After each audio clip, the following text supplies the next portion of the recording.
kilo for boxing.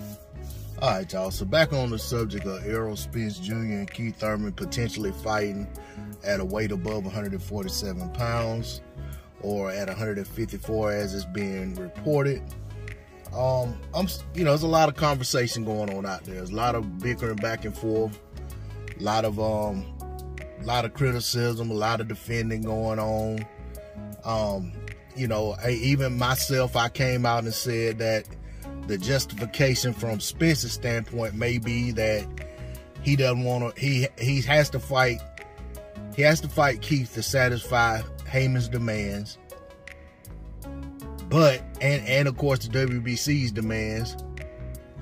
But maybe he's holding firm on not giving Keith a shot at the titles because Keith didn't give him a shot at the titles.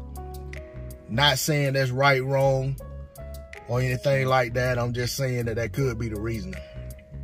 But aside from all that, when I listen to some of the conversations being had, one of the things that people are quick to come out and say in defense of Errol Spence Jr. is that, well, Errol Spence already said he only wanted one more fight at 147.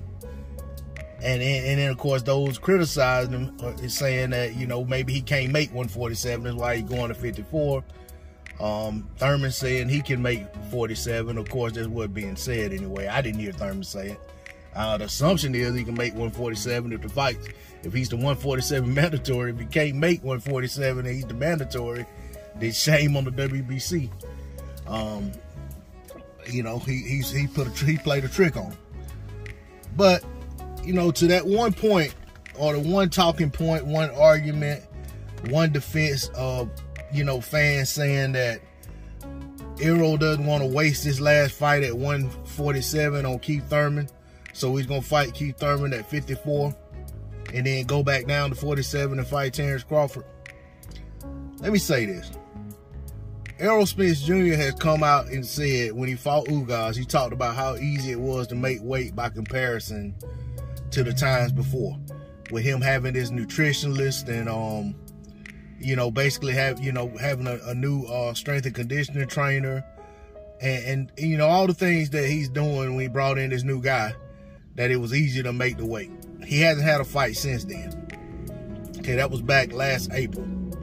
So now this will be his very next fight since linking up with this guy, with this trainer, nutritionist. And I'm not saying they're the same person. I'm not sure. I think it is, but I could be wrong. But either way, I don't understand why all of a sudden there's this speculation that Errol Spence Jr. can't make the weight.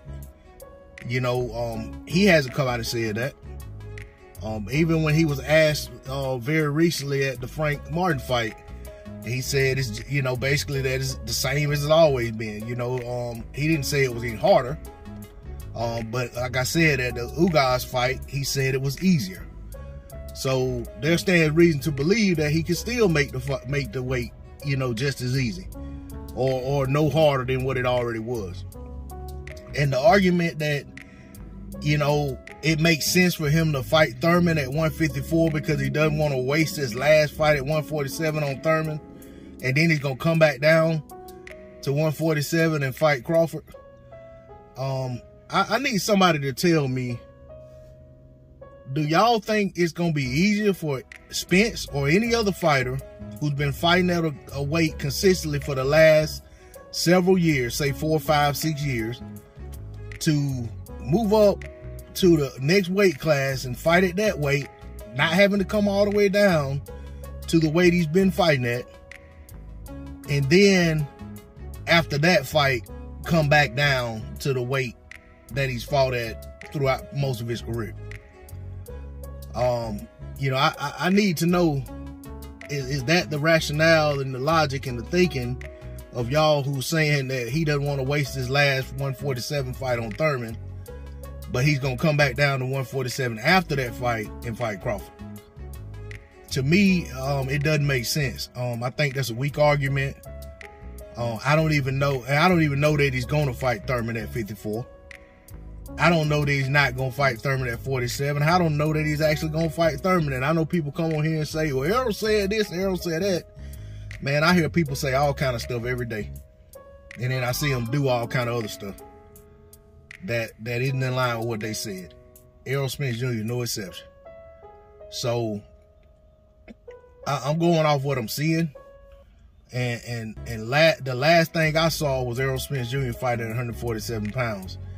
When I pan the rankings, I see Errol Spence Jr. sitting as a 147-pound champion in 3 of the sanctioning bodies.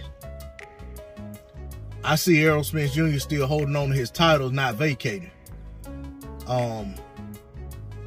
Just based off of things that I've seen in the past in the sport, those things alone make me believe that Errol Spence Jr. plans to still campaign at 147 pounds. But we'll see how it all plays out. That's all I got on it.